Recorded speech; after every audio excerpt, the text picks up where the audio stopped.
जी बिस्मिल्लाहिर्रहमानिर्रहीम। अस्सलाम वालेकुम नाज़रीन, मैं हूं डॉक्टर नुमान अली और आपकी खिदमत में एक नए सेशन के साथ हाज़िर हूं। इस वीडियो का जो मेरा टॉपिक है वो ये है कि बकरों को मोटा करने के लिए, फरबा करने के लिए कौन सी खुराक देनी चाहिए। अब खुराक का जो बेसिक कंसेप्ट है वो ये है कि जो जानवरों की ज़रूरियात के अज्जा हैं वो सारे आपकी खुराक के अंदर पूरे होने चाहिए और बराबर मिकदार में होने चाहिए। मतलब ये है कि आपकी जो खुराक है वो बैलेंस्ड होनी चाहिए। अब जानवरों की जो खुराक है उनकी ज़रूरियात में सबसे पहला नंबर आता है प्रोटीन का, दूसरे नंबर पे एनर्जी, तीसरे नंबर पे नमकियात, चौथे नंबर पे विटामिन्स। तो जिस चीज़ की जितनी ज़रूरत है वो आपके फार्मूले के अंदर उतनी मिकदार में होनी चाहिए। अब जानवरों की बढ़ोतरी के लिए, वज़न बढ़ाने के लिए, कद काठ बनाने के लिए प्रोटीन और एनर्जी का होना बहुत ज़रूरी है। इस तरह हड्डियों को मजबूत करने के लिए कैल्शियम और फास्फोरस का होना बहुत ज़रूरी है।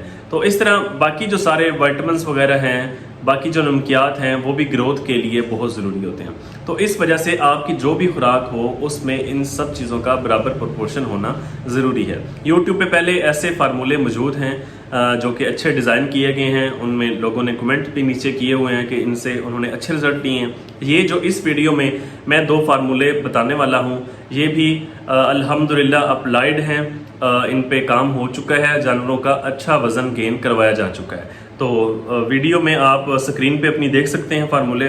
जो पहला हमारे पास फार्मूला है उसमें जो पहला जुज़ है वो है तूड़ी, जिसको आपने 24 किलोग्राम लेना है। दूसरे नंबर पे खल बनोला है जो कि प्रोटीन का बेहतरीन सोर्स है, आपने 20 केजी लेना है। उसके बाद खल मकई है, ये भी प्रोटीन का रिसोर्स है, आपने 20 केजी लेना है ये भी। उसके बाद चोकर आपने 10 केजी लेना है। शीरा 24 केजी, पिसी हुई हड्डी कैल्शियम की कमी को पूरा करने के लिए ये आपने 1.5 किलो लेनी है। उसके बाद नमकियात आपने आधा किलो लेने हैं। तो ये टोटल कुल मिला के आपके पास 100 किलोग्राम खुराक तैयार होगी, जिसमें प्रोटीन, जिसमें एनर्जी, जिसमें नमकियात, जिसमें कैल्शियम, जिसमें आपके मल्टीविटामिन सारे बेहतरीन तरीके से मुकम्मल होंगे। ये पहला फार्मूला हो गया। इसके बाद हमारे पास दूसरा फार्मूला है जिसमें सिर्फ आपने ये करना है कि पीछे खल बनोला और खल मकई जो है वो आपने 20 केजी इस्तेमाल की थी, लेकिन आप यहाँ पे दूसरे फार्मूले में खल बनोला का इस्तेमाल 40 केजी करके खल मकई को एक्सक्लूड कर सकते हैं। तो इसको मैं दोबारा रिवाइज कर देता हूँ आपके सामने।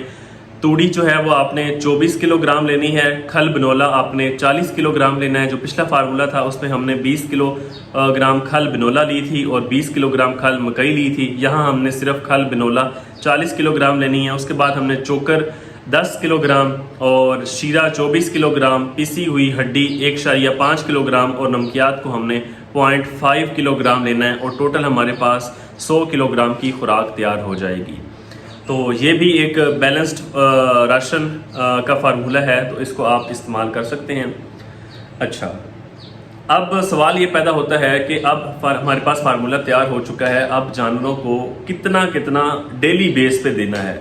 तो इसका तरीकाकार ये होता है कि आपने कभी भी खुराक को फौरी तौर पे चेंज नहीं करना कि एक खुराक पहले आप जानवरों को पट्ठे खिला रहे थे, फ़ौरन पट्ठे बंद किया, आप सीधा अपने वनडे का फार्मूला तैयार किया और आपने डायरेक्ट जानवरों को वनडे पर रख दिया। जानवरों के पेट के अंदर स्पेशल किस्म के माइक्रोब्स होते हैं जो हर खुराक के बाद चेंज होते रहते हैं, तो ये डेवलप नहीं हुए होते नई खुराक के लिए।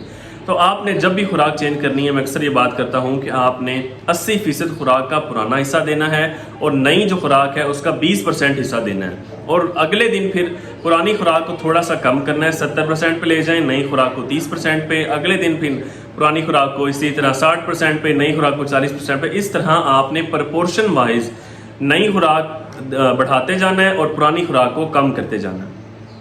अब आपने इसका ये करना है कि 50 या 60 ग्राम से ये वंडा स्टार्ट करें, बाकी जो आप पुरानी खुराक दे रहे हैं वही चलाते जाएं। उसके बाद आप डेली बेस पे बढ़ाते जाएं, आहिस्ता आहिस्ता करके 40-40, 50-50 ग्राम करके 7-8 दिन के अंदर आप जो है वो इसको 500 से 600 ग्राम तक ले आएं। और जानवर के लिए ये जो बैलेंस राशन है वो 500-600 ग्राम इतना बहुत है। और अगर गर्मियों का सीज़न चल रहा है तो लोग अक्सर ये शिकायत करते हैं कि उनके जानवर बहुत ज़्यादा गर्मी करना शुरू कर दी उन्होंने, तो उनके लिए रिक्वेस्ट ये है कि आप अगर वनडे का इस्तेमाल कर रहे हैं, बाकी पट्ठे वगैरह जो हैं वो सुबह और दोपहर में इस्तेमाल करवाएं। जब शाम के वक्त मौसम ठंडा हो जाए तब आप उनको वंडा, दाने, उसका छिलका जो होता है अपना चनों का छिलका जो थोड़ी गर्म, जो जिसमें एनर्जी ज़्यादा है, वो खुराक आप शाम को दे दें ताकि मौसम ठंडा हो, इस तरह जानवर गर्मी कम करेंगे। तो अगर आपका कोई क्वेश्चन हो तो आप कमेंट सेक्शन में पूछ सकते हैं। अगर आप इससे मुख्तलिफ कोई राय रखते हैं वो भी आप हमें कमेंट सेक्शन से आगाज़ कर सकते हैं। बहुत शुक्रिया।